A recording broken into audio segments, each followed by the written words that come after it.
We often see boredom as a negative. We chastise children for being bored. We try to avoid boring people a lot of times, and being boring is just horrible for a date. The world we live keeps us constantly stimulated.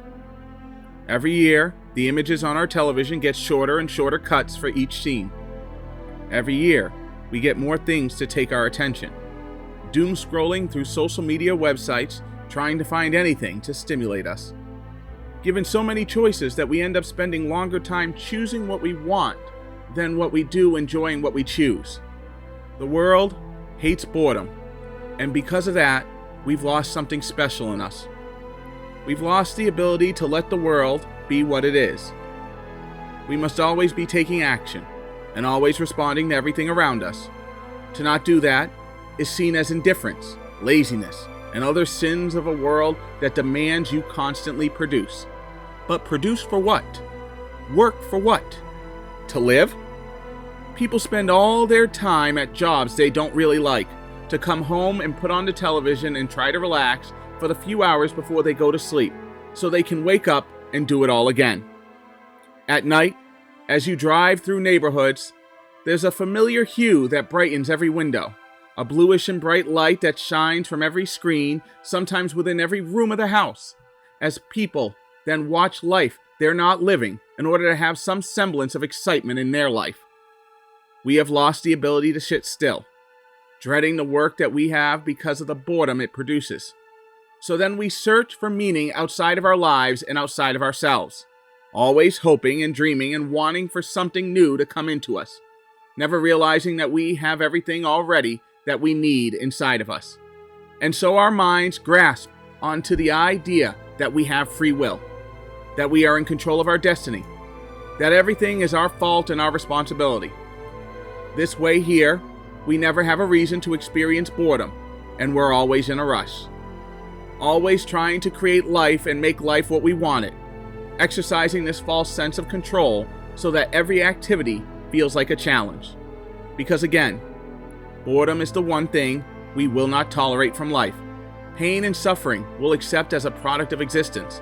Happiness and joy we'll relish in as the high moments of living. Peace and tranquility, as long as it's active and something we're doing, then we'll enjoy it. But if it's just sitting, if it's just nothing happening, if it's just what it is supposed to be, then we have a need to make something different. No, the things we think of as boredom in life, the predictable and mundane, these things we try to avoid, and in avoiding them, we create all the strife and pain and suffering that we experience, because life is a series of cause and effects. All matter and all the universe and all our genetics and behaviors and processes are playing out in a giant theater of existence. In that, everything is happening exactly as it's supposed to happen. There's not a single grain of sand that is out of place. Not one heinous act that is happening that isn't what it's supposed to be. Not one glorious act that is happening that isn't what it's supposed to be. Everything is perfect. But what makes it perfect is that everything is exactly as it's supposed to be. There is no good or bad. There is no right or wrong. There is no evil or holy. There just is. All is one. All is the singular manifestation of boredom. But to accept this, to accept the perfection of the universe, to accept that not a single atom has ever done anything wrong since they were formed, that not one wave of energy since the dawn of existence has ever moved incorrectly, that everything is exactly the way it's supposed to be right now. When people hear this, it doesn't just sound awfully boring. It sounds downright scary to them. All their accomplishments, all their hopes and dreams, all of it nothing more than a process of the universe playing out on a universal scale at quantum levels so small and macro levels so large the mind can't grasp. But when you say this to people, when you say that you are not in control of life and that you are a mere observer of life, that all your thoughts and all your aspirations and hopes and dreams, all the pain and sadness and failure in life is simply because you cannot accept the beauty of boredom, of watching life be life, people have a hard time accepting that. They must feel like they are at the center of everything, that the things happening around them are happening to them, because everything that happens feels so personal when it's happening to this person you've come to identify as you. And you see, every solitary bit of experience of life comes from your brain running from boredom. Even the very notion of your sense of self is nothing more than an escape from this divine boredom.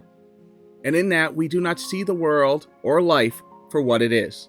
We do not see the symphony of existence that plays out with everything that happens. We do not see the wonders of the universe performing perfectly on a scale we can't even begin to imagine, because to do that is to see the boredom in everything.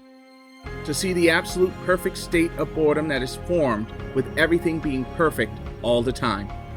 When you can escape your fear of boredom and understand that all of life emanates from a predictive process that is out of your control, that you are not you, that nothing is ever happening to you, realizing that you will never die, that you didn't come into this world from some place outside of it, but that you are formed from it, that everything you are is a part of it.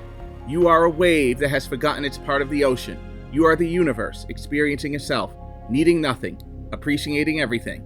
In that, you can realize you are perfect and complete, just the way you are.